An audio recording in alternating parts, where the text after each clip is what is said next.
Hey, everybody. I'm here to try to get you to get your first draft of your argumentative essay done, turned in, and out of the way. In order to write an argumentative essay well, we need to write it in drafts. So this first draft is the one where you're going to be piecing together your evidence that you found into a coherent argument.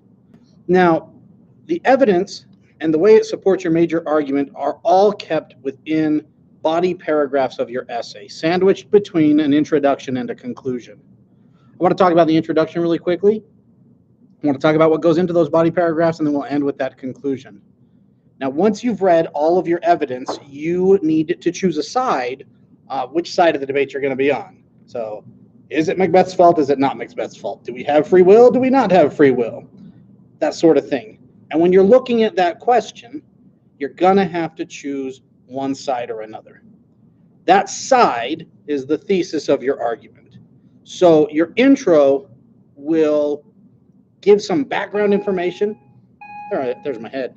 It'll give some background information on what it is we're talking about, and it will explain your central claim, your thesis. This is what I say is true.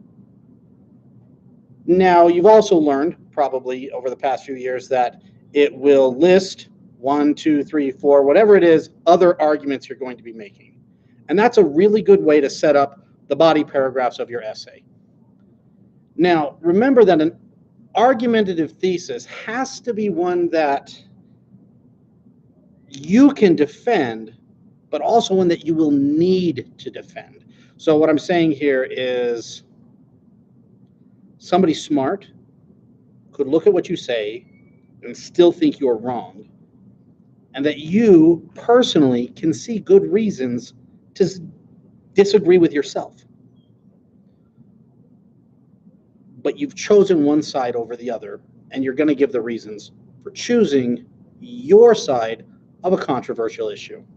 So here we go.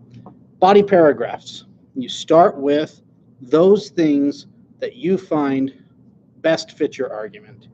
Go through the evidence you have, set up those supporting details. Each of your body paragraphs should explain what that supporting detail is, give some background information on the issue, include a quote by one of the authors of the articles or books that you've read, and transition to the next issue. Once you get through those issues, you should have about 3 or 4 of those paragraphs. Then you can start addressing what we call counterclaims. Those things that you know somebody might say if they disagree with you. And if you know what somebody might say if they disagree with you, you have a chance to answer those things, to neutralize those attacks on your argument. So what you'll want to do with the counterclaims is list them, maybe explain some evidence for them. Say, somebody read this and they might think something differently than I do. But that is less important, or that is incorrect for whatever reason you have. Once you've set up your argument and addressed counterclaims, you can transition to the conclusion of your paper. Now, this doesn't have to be pretty. That's the neat thing about writing. We can write in multiple drafts, and the first draft doesn't have to be pretty. It just has to be there. Excuse my scratching. The first draft then can conclude with a simple restatement of the major arguments you've made and explain that those things support your thesis. Once you're done with that, you can submit your argument right here in the first draft assignment. I don't know where the button is, maybe down there somewhere. I'm on YouTube right now.